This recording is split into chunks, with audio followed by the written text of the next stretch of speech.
One of the things that I think gets overlooked all of the time with American politics, Donald Trump, his presidency, George W. Bush, his presidency. But one of the things that is actually very important is how the rest of the world looks at the United States, right? George W. Bush squandered a lot of international goodwill following 9/11 by lying about the reasons to attack Iraq. Donald Trump was such a moron and a buffoon, and he went over there to Europe and he was going and meeting with dictators in Asia, but he turned off the rest of the world and he antagonized them, unless, of course, you're a bloodthirsty dictator, in which case he loved you.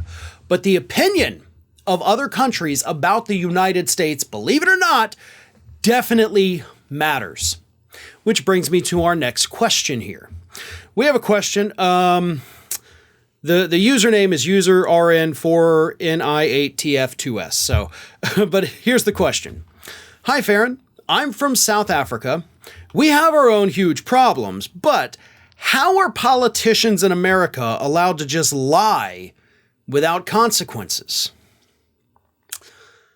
I wish I had a good, solid answer to that, but I think the only way to really answer that lies in the laws that we have in place here in the United States. We have slander, libel, defamation laws they're pretty good.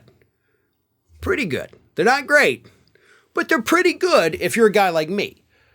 Or you're an average citizen here. The slander, libel, defamation laws, they're kind of on your side. If you're in politics, that high bar, thanks to that New York Times Supreme Court case all those decades ago, basically says, they can say whatever they want, right? They can lie about this politician, that politician can lie about them. We can run all of the worst political ads that you've ever seen in your life. Nobody could say anything about it, right? It's politics, baby. But it is interesting to hear this coming from somebody from another country that looks at our system and is like, holy hell, what's wrong with you guys? Because I agree. And it is just kind of something that we need to take into consideration, folks, because a lot of Americans, for some reason, seem to forget this. We're not the only people on this planet. I know Republicans love to think America's all there is, but the rest of the world looks at us like this. They look at us, they look at our politics, they see that our people are nothing but a bunch of morons. They're a bunch of pathological liars. They dupe and deceive us on a daily basis. And the rest of the world is looking not just at the politicians with disdain, they're looking at us.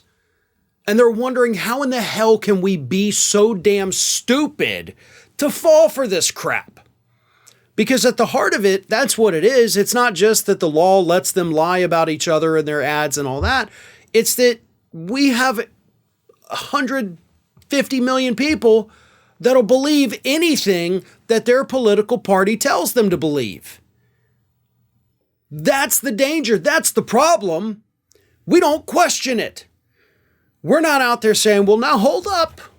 This is wrong because I can look this up. I'm not a complete buffoon. I know that you were lying to me and I'm going to change my vote because I don't like being lied to. People don't do that enough. They should, but they don't. It's also the media. We got people like me out here doing this and others who are far more successful, obviously. Your Sam Cedars and David Packmans and Kyle Kalinskis and Crystal Balls. They do what I do. They debunk the lies. We all do it every single day.